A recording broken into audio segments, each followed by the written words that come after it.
ನನ್ನ ಏನು ದೂರಿದೆ ಅದು ತನಿಖೆ ಆಗೋದು ನನಗೆ ಭಯ ಆಗ್ತಿದೆ. ಸೊ ಹಾಗಾಗಿ ನನಗೆ ಆ ಠಾಣೆ ಮೇಲೆ ನಂಬಿಕೆ ಇಲ್ಲ. ಬೇರೆ ಠಾಣೆಗೆ, ಅದು ಪ್ರಾಮಾಣಿಕ ಅಧಿಕಾರಿಗೆ ನಾವು ಆಗಲೇ ಎಲ್ಲ ಒಂದು ಪ್ರತಿಷ್ಠಿತ ಸಂಸ್ಥೆಗಳಿಗೆ ನಾವು ಮನವಿ ಕೂಡ ಮಾಡ್ಕೊಂಡಿದ್ದೀವಿ. ಇದು CIDಗೆ ಕೊಡಿ, ಅವಾಗ ಗೊತ್ತಾಗುತ್ತೆ ಯಾರು ಹೆಂಗೆ ಮೋಸ ಮಾಡ್ತಿದ್ದಾರೆ ಅಂತ ಅಂದ್ಬಿಟ್ಟು. ಅಂತ ಪ್ರಾಮಾಣಿಕ ಅಧಿಕಾರಿಯಿಂದ ಇದೊಂದು ತನಿಖೆ ಆಗಬೇಕು ಅನ್ನೋದು ನನ್ನ ಉದ್ದೇಶ ಸರ್. ಓಕೆ, ಇವಾಗಲಾದ್ರೂ ನಿಮ್ಮ ಲಾಯರ್ ಬಂದ್ಬಿಟ್ಟು ಈ ಸ್ಟೇಷನ್ಗೆ ಹೋಗೋಣ ಅಂತ ಏನಾದರೂ ಹೇಳಿದ್ರಾ, ಇಲ್ಲ ನಿಮ್ಮ ಲಾಯರ್ ಇದುವರೆಗೂ ಅದ್ರ ಬಗ್ಗೆ ಮಾತಾಡಿಲ್ವಾ?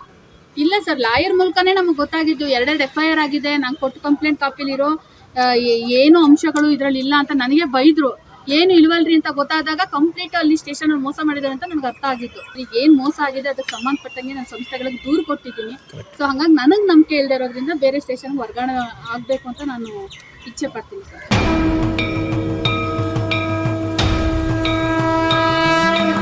ನಮ್ಮ ವಿಜಯವಾಹಿನಿ ನ್ಯೂಸ್ ಚಾನೆಲ್ನಲ್ಲಿ ಪ್ರಮೋಷನ್, ಜಾಹೀರಾತು, ಅಡ್ವರ್ಟೈಸ್ಮೆಂಟ್ ನೀಡಲು ಸಂಪರ್ಕಿಸಿ 9535808456.